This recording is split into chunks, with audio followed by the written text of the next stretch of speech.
कहीं लड़कों को शेव करनी हो तो सटासट और डन। पर अगर कहीं लड़की और महिलाओं के चेहरे पर हल्के से भी फाइन बाल, थोड़े से डार्क बाल, थोड़े से मोटे बाल, हल्के से घने बाल आ जाए तो हो गई मुसीबत। कौन सा मेथड फॉलो करें? थ्रेडिंग करा लें या वैक्सिंग करा लें? एपिलेटस का इस्तेमाल करें या लेजर हेयर रिडक्शन करा लें? करें क्या? देखिए, महिलाओं के लिए फेशियल हेयर रिमूवल एक पर्सनल चॉइस है, ये कोई मेडिकल नेसेसिटी नहीं है, इसीलिए ये एक सब्जेक्ट बन जाता है। तो इस सब्जेक्ट को हम एक्सप्लोर कर सकते हैं। आइए जानते हैं क्या क्या ऑप्शंस आपके पास हैं, किस किस तरह से आप इन्हें फॉलो कर सकते हैं, क्या प्रॉस हैं, क्या कॉन्स हैं। यकीन मानिए मैं ऑलमोस्ट सब कुछ ट्राई कर चुकी हूँ, इसीलिए आपको बता रही हूँ मिजरेबली फेल होने के बाद मैं क्या इस्तेमाल कर रही हूँ, किसके लिए कंफर्टेबल हूँ, क्या मुझे पॉजिटिव्स लगे प्रोसेस के और क्या नेगेटिव्स। आज आप यहाँ से कुछ ना कुछ लेकर जाएंगे कि हाँ ये समझ में आ रहा है, ये मैं फॉलो कर सकती हूँ। Ready everybody? आइए जानते हैं what all needs to be done.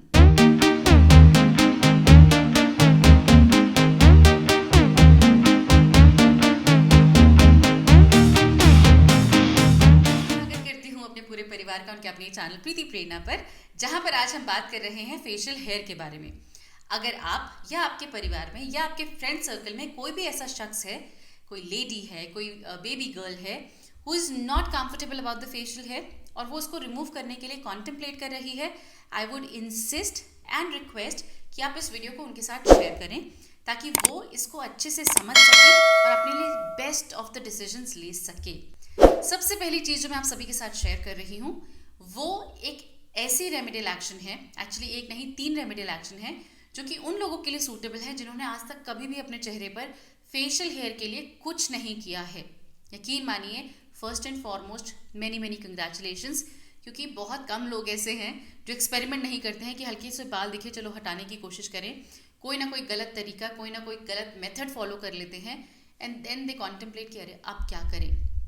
तो जो तरीका मैं आपको यहाँ बता रही हूँ ये फाइन हेयर जिनके हैं उन पर, या टीनेजर्स जिन्होंने आज तक कुछ अपने चेहरे के लिए नहीं किया है, बेस्ट तरीका है। सबसे पहला तरीका है एग वाइट एंड टर्मरिक को अच्छे से मिक्स कर लीजिए। ये आपका बेस है जिसको आपको अपने चेहरे पर लगाना है। फिर एक टिश्यू पेपर, बहुत ही फाइन टिश्यू पेपर, इसको अपने चेहरे पर लगाना है, दोबारा से इसे कोट करना है, फिर टिश्यू पेपर लगाना है एंड सो ऑन आप करते जाएंगे। आपको ये लेयरिंग करते जाना है for up to 4 to 5 times और उसके बाद इसे कंप्लीटली सूखने देना है। अब जितना टाइम लगे इसको सूखने में आप दीजिए, just let it dry completely. काफ़ी स्टिफ हो जाएगा। जैसे ही आप हटाएंगे हल्का सा facial hair like waxing feel होता है, क्योंकि कुछ कुछ बाल खिंचते हैं, not all of them, but यकीन मानिए not in the first application but gradual uses में आपको दिखेगा कि आपके चेहरे पे वो जो फाइन बाल थोड़े से ज़्यादा दिख रहे थे कम होते जा रहे हैं, ऑलमोस्ट नेग्लिजिबल, और आपकी स्किन काफ़ी स्मूथ हो रही है। आप देखेंगे कि आपके चेहरे के जो फाइन हेयर हैं वो भी हट रहे हैं, आपके black head white head easily remove हो रहे हैं, चेहरा इतना स्टिफ, साइंस ऑफ एजिंग, हल्का सा भी सैगिंग है, everything gone, completely gone. Second method उन लोगों के लिए है जो एग के लिए कंफर्टेबल नहीं है।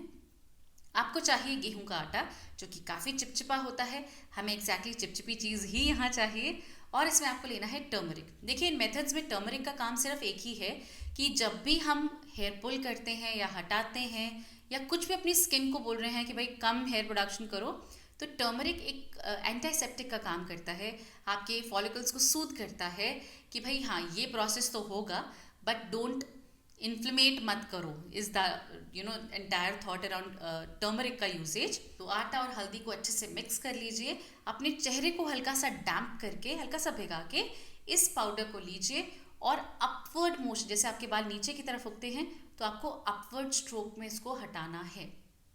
आटा हल्का सा ग्रैन्यूल्स बनने लगेगा, बट बिलीव मी जब आप इसको अपवर्ड पुल करते हैं तो कुछ फाइन हेयर कम होने लग जाते हैं। फर्स्ट एप्लीकेशन में कभी डिफरेंस नहीं दिखेगा, ग्रेजुअली जब आप यूज़ करते रहेंगे इस तरीके को आप देखेंगे कि आपके फाइन हेयर की जो डेंसिटी थी वो कम हो रही है और जो फाइन हेयर है वो काफ़ी कम रह गए हैं। और जब वो कम रह जाएं और उससे ज़्यादा आप उसे कम ना कर पाएँ तो यकीन मानिए मत कीजिएगा, stay there, it's the best place to be in. क्योंकि जब आप नई नई चीज़ें ट्राई कर लेते हैं उसके बाद आपको कोई ना कोई मेथड डेफिनेटली चूज़ करना पड़ता है, you can not escape it, it's a loop. तो अगर आपने कुछ नहीं किया है तो यही तरीके फॉलो कीजिए, डू नॉट एक्सपेरिमेंट। जो लोग पाउडर्ड फॉर्म के लिए कंफर्टेबल नहीं है, फॉर एग्जाम्पल बच्चों के बहुत ज़्यादा बॉडी हेयर होते हैं, तो आप गेहूं का आटा, इसमें हल्दी डाल के आटा गूंद लीजिए, छोटी सी लोई बना लीजिए, और उनकी बॉडी को जब आप रब करते हैं, मतलब जोर से नहीं, जस्ट मालिश के दौरान, तो जो फाइन हेयर होते हैं वो आटे के साथ ही आ जाते हैं और ग्रेजुअली कुछ फॉलिकल्स खत्म हो जाते हैं और जो बहुत ज़्यादा फाइन हेयर बॉडी में है वो कम हो जाते हैं। सेम चीज़ आप अपने fine hair on the face के लिए भी कर सकते हैं। अब हम आ जाते हैं कैटेगरी नंबर 2, जो लोग ब्लीच करते हैं या करना चाहते हैं।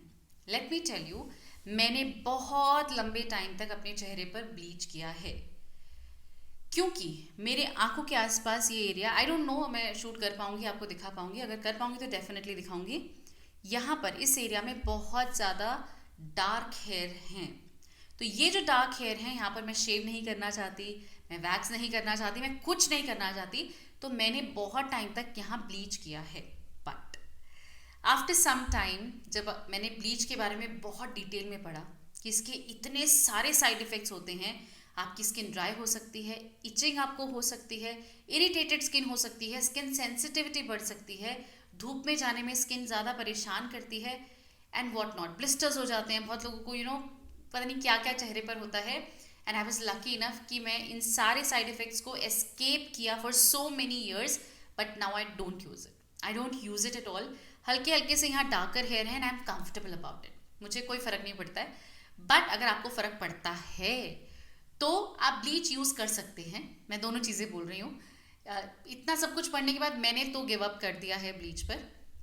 बट इफ़ यू फील कि नहीं, मैं bleach is the only easy option, मुझे लगता है ब्लीच को अच्छे से समझिए, बहुत सारी वेराइटीज़ मार्केट में अवेलेबल है, बेस्ट वन चूज़ कीजिए, पैच टेस्ट लीजिए और अपनी स्किन को ना देखते रहिए कि कब वो कैसे बिहेव कर रही है। एक पर्टिकुलर ब्लीच आपको सूट कर सकती है, आप लंबे समय तक उसको यूज़ कर सकते हैं और कुछ समय के पश्चात आपकी स्किन उसे रिजेक्ट कर सकती है। डेफिनेटली हमारी स्किन ड्राई होती है, ऑयली होती है, लेकिन कई बार वो सेंसिटिव हो जाती है, तब वो उन प्रोडक्ट्स जिनके लिए वो काफ़ी खुश रहती है वो उनके लिए रिएक्ट करने लगती है। इसीलिए अपनी स्किन के लिए थोड़ा सा कॉन्टेम्पलेट करके सही डिसीजन सही टाइम पर लेते रहना बहुत आवश्यक है। It's not a one time thing, आपको अलर्ट रहना पड़ेगा। तो ये हो गई बात ब्लीच की। कुछ लोग गिव अप कर सकते हैं कि भाई नहीं, हम नहीं चाहते सेंसिटिविटी चेहरे पर, कुछ कि नहीं अभी हमारी स्किन थोड़ी स्ट्रांग है, हेल्दी है, हम फॉलो कर सकते हैं, go for it.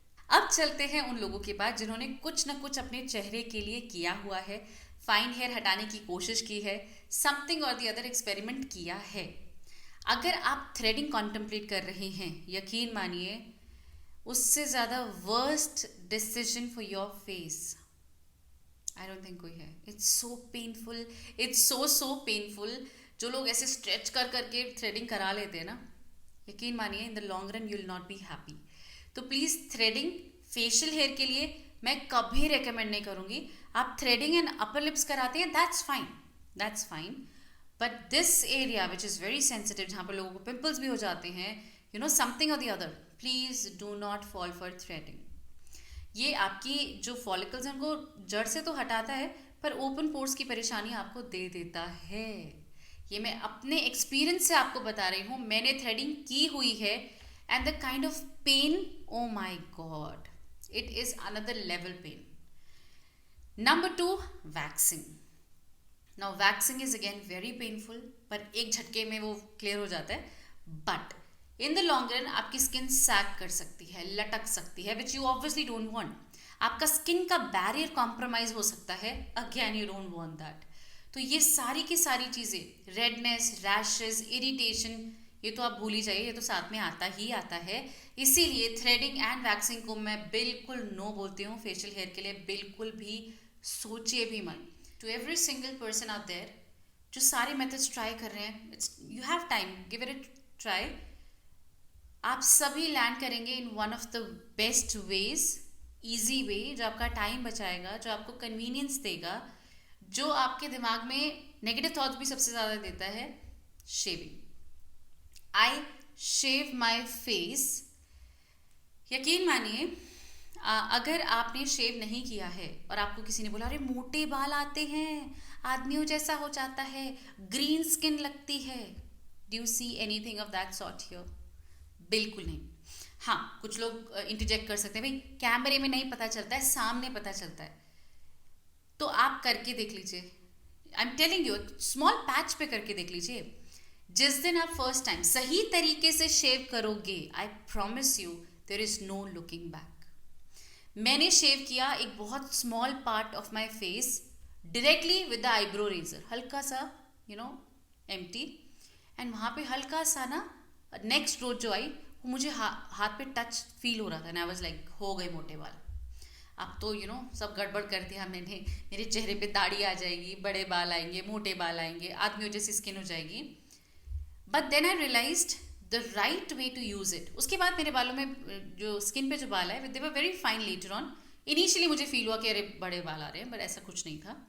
Letter on the right way to shave जो मैंने फॉलो करना स्टार्ट किया, it made whole lot of a difference. मेरे फाइन से भी फाइन हेयर हो गए, मुझे बहुत ज़्यादा बार बार पार्लर नहीं जाना पड़ा, मैं घर पर ही अपने आप को फिक्स कर लेती थी अगर फेशियल हेयर दिख रहे हैं या वॉट एवर।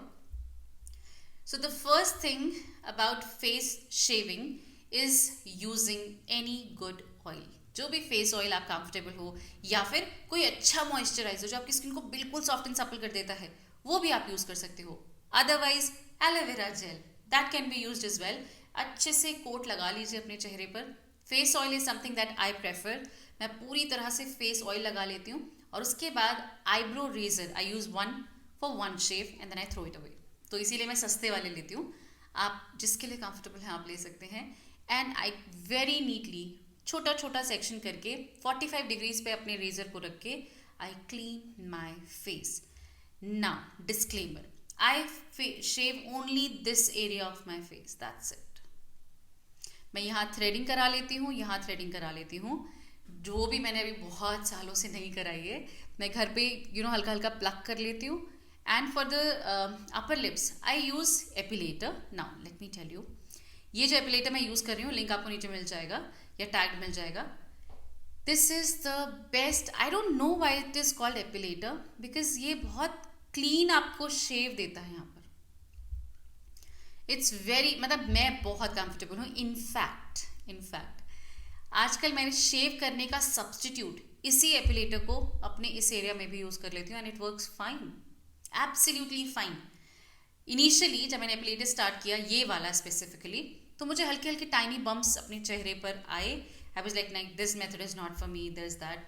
बट एक दो दिन के बाद वो सेटल हो गए bumps, so I thought maybe I can give it a try again.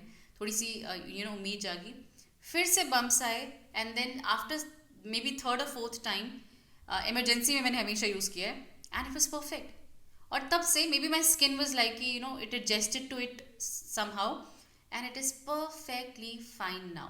I can shave if I have time, अगर टाइम नहीं है तो मैं एपिलेटर्स का भी इस्तेमाल कर लेती हूँ, and that's perfectly fine. Coming to laser hair reduction. Now laser hair reduction मैंने not for my face, but I have tried it at some of my body part, and believe me, जो बहुत thick बाल होते हैं वो बहुत fine बाल में तब्दील हो जाते हैं, and that's it. Complete reduction नहीं होता कि बाल ही नहीं है, ऐसा नहीं होता है। आपके बहुत जो स्टिफ बाल होते हैं वो सॉफ्ट बाल हो जाते हैं, एंड दैट्स इट। आपको फिर से वैक्सिंग करानी ही पड़ती है, आपको whatever you are doing वो करना ही पड़ता है। So I would say better don't do it, is what I want to tell you. बाकी आपकी कंप्लीटली मर्जी है, एक्सप्लोर। देखिए कई बार ऐसा होता है, कुछ लोगों को समझ में आ जाता है कि भाई हाँ इन्होंने ट्राई किया है, इनका ऐसा एक्सपीरियंस था, so maybe we have similar skin, we have similar experiences, तो शायद हमें भी ऐसा कुछ होगा, और वो आगे बढ़ जाते हैं। लेकिन कुछ लोग होते हैं, नहीं हम तो करके देखेंगे, and they are also equally intelligent people, भाई उनको भी पता है वो क्या कर रहे हैं। So give it a try, whatever your experiences. आप खुश हुए, आप दुखी हुए, आपका experience was fun, share everything with us. We would love to hear it from all of you. These experiences जो आप यहाँ आकर शेयर करते हैं, यकीन मानिए प्रीति प्रेरणा कम्युनिटी में इतने सारे लोग हैं, बहुत सारे साइलेंट, लिटरली 80 to 90% लोग तो साइलेंट हैं, जो कमेंट नहीं करते हैं, चुपचाप रीड करते हैं what the community has to say, और फिर मुझे मेल करते हैं हमें बेनिफिट हुआ। तो इन सभी लोगों का कॉन्फिडेंस मैं आप सभी के साथ शेयर कर रही हूँ, दैट प्लीज़ जब भी आपको रिजल्ट्स मिले वापस आके ज़रूर लिखिए। आशा करती हूँ आपको कुछ ना कुछ यहाँ पर मिला है कि आप अपने लिए क्या फॉलो कर सकते हैं, and you will make the most of the remedial action जो मैं यहाँ बताती हूँ। अगर आपको वीडियो पसंद आई है तो give it a thumbs up. मैं आप सभी से मिलती हूँ अपनी अगली वीडियो में। Till then take really good care of yourself. और नीचे लिखकर बताइए कि आप कौन सा वाला मेथड अपने लिए फॉलो करने वाले हैं, ताकि मैं आके पूछूं कि हाँ जी कहाँ तक पहुंचे, क्या एक्सपीरियंस रहा। Lots of love, take care, enjoy your festivities.